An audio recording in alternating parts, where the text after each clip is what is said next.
2 Chronicles. Chapter 1. Solomon worships at Gibeon. Solomon the son of David established himself in his kingdom, and the Lord his God was with him, and made him exceedingly great. Solomon spoke to all Israel, to the commanders of thousands and of hundreds, to the judges and to all the leaders in all Israel, the heads of fathers' houses. And Solomon and all the assembly with him went to the high place that was at Gibeon for the tent of meeting of God, which Moses the servant of the Lord had made in the wilderness, was there. But David had brought up the ark of God from Kiriath-jearim to the place that David had prepared for it, for he had pitched a tent for it in Jerusalem. Moreover, the bronze altar that Bezalel, the son of Uri, son of Hur, had made, was there before the tabernacle of the Lord. And Solomon and the assembly sought it out. And Solomon went up there to the bronze altar before the Lord, which was at the tent of meeting, and offered 1,000 burnt offerings on it. Solomon prays for wisdom. In that night God appeared to Solomon and said to him, Ask what I shall give you.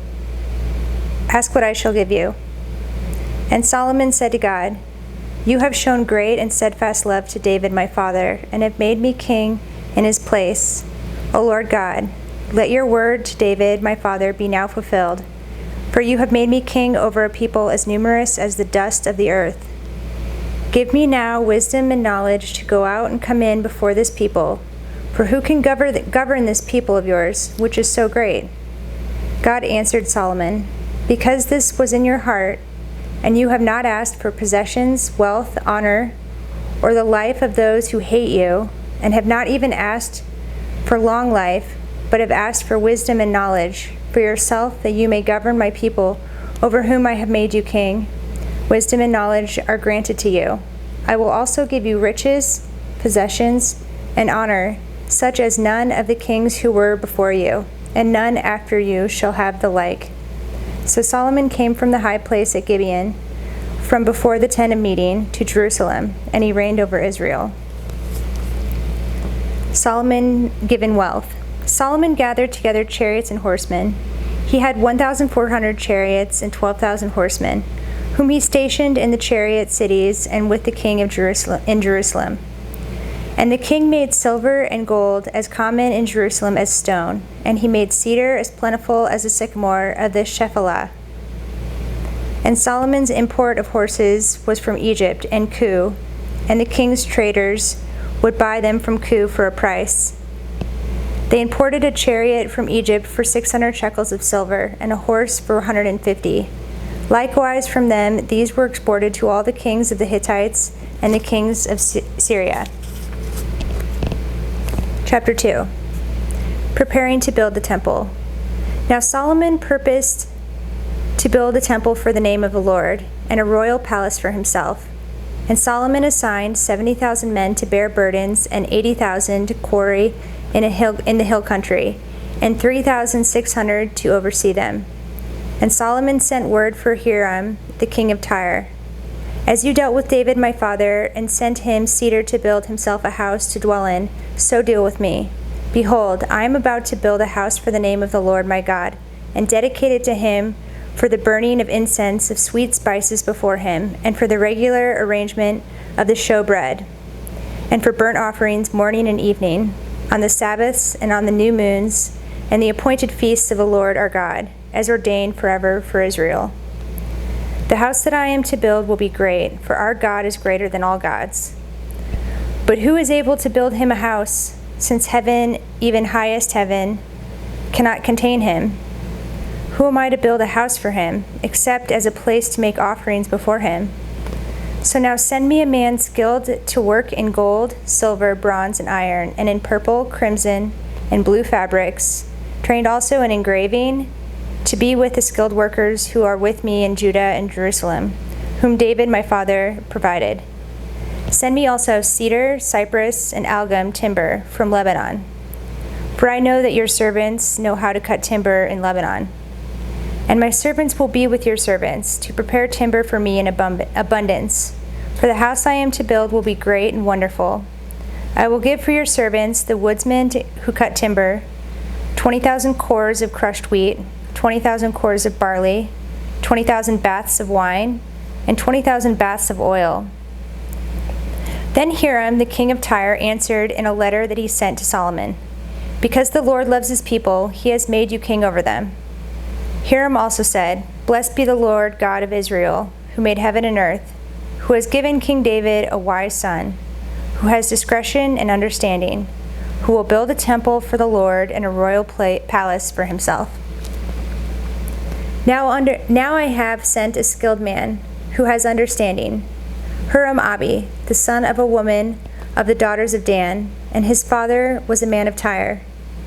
He is trained to work in gold, silver, bronze, iron, stone, and wood, and in purple, blue, and crimson fabrics, and fine linen, and to do all sorts of engraving and execute any design that may be assigned him, with your craftsmen, the craftsmen of my lord, David your father. Now therefore the wheat and barley, oil and wine, of which my lord has spoken, let him send to his servants, and we will cut whatever timber you need from Lebanon and bring it to you in rafts by sea to Joppa, so that you may take it up to Jerusalem." Then Solomon counted all the resident aliens who were in the land of Israel, after the census of them that David his father had taken, and they were found 153,600. 70,000 of them he assigned to bear burdens, 80,000 to quarry in the hill country, and 3,600 as overseers to make the people work. Chapter 3. Solomon builds the temple. Then Solomon began to build the house of the Lord in Jerusalem on Mount Moriah, where the Lord had appeared to David his father, at the place that David had appointed, on the threshing floor of Ornan the Jebusite.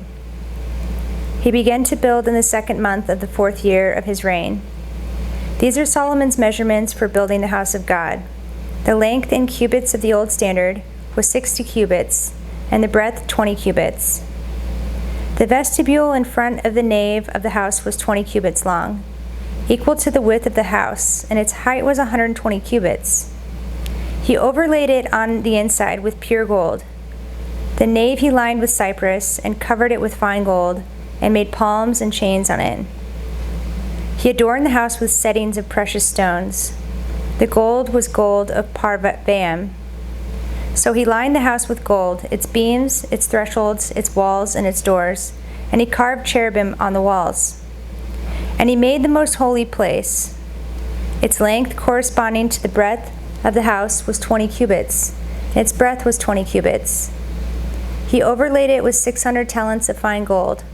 The weight of gold for the nails was 50 shekels. And he overlaid the upper chambers with gold. In the most holy place he made 2 cherubim of wood and overlaid them with gold. The wings of the cherubim together extended 20 cubits. One wing of the one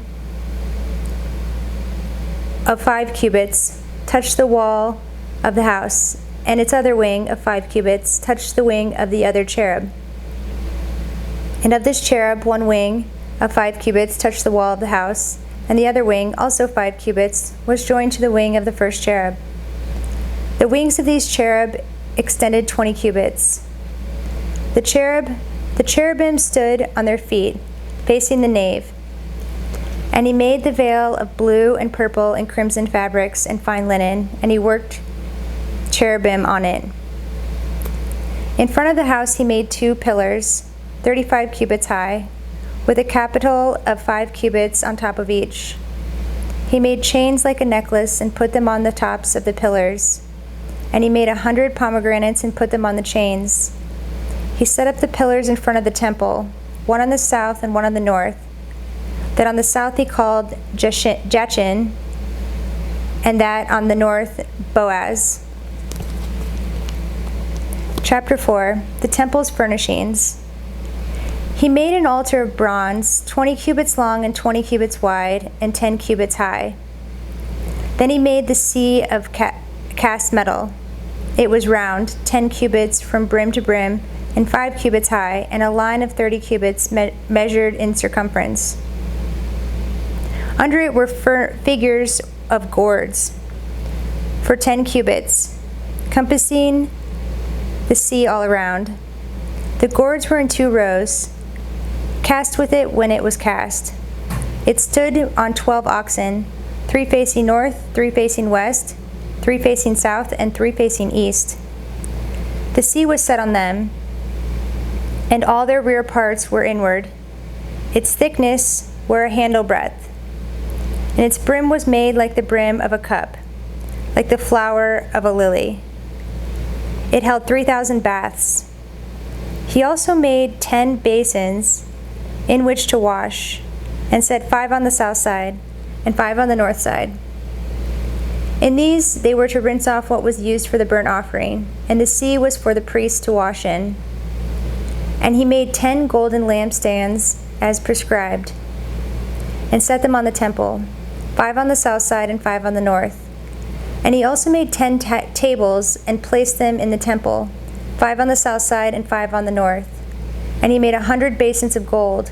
And he made the court of the priests and the great court and doors for the court, and overlaid their doors with bronze. And he set the sea at the southwest corner of the house. Hiram also made the pots and shovels and the basins. So Hiram finished the work that he did for King Solomon on the house of God. The 2 pillars, the bowls, and the 2 capitals on top of the pillars, and the 2 lattice works to cover up the 2 bowls of the capitals that were on top of the pillars, and the 400 pomegranates for the 2 lattice works, 2 rows of pomegranates for each lattice work, to cover the 2 bowls of the capitals that were on the pillars. He made the stands also, and the basins on the stands, and the 1 sea and the 12 oxen underneath it, the pots, the shovels, the forks, and all the equipment for these Hiram-Abi made of burnished bronze for King Solomon for the house of the Lord. In the plain of the Jordan the king cast them, in the clay ground between Succoth and Zeradah. Solomon made all these things in great quantities, for the weight of the bronze was not sought.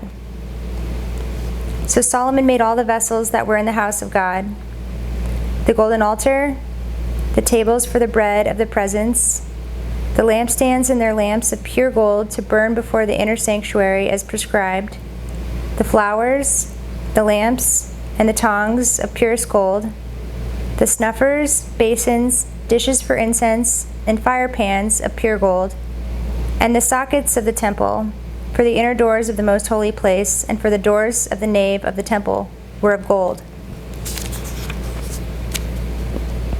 Chapter 5. Thus all the work that Solomon did for the house of the Lord was finished. And Solomon brought in the things that David his father had dedicated, and stored the silver, the gold, and all the vessels in the treasuries of the house of God. The ark brought to the temple. Then Solomon assembled the elders of Israel and all the heads of the tribes, the leaders of the fathers' houses of the people of Israel, in Jerusalem, to bring up the ark of the covenant of the Lord out of the city of David, which is Zion. And all the men of Israel assembled before the king of the feast that is in the 7th month. And all the elders of Israel came, and the Levites took up the ark, and they brought up the ark, the tent of meeting, and all the holy vessels that were in the tent. The Levitical priests brought them up.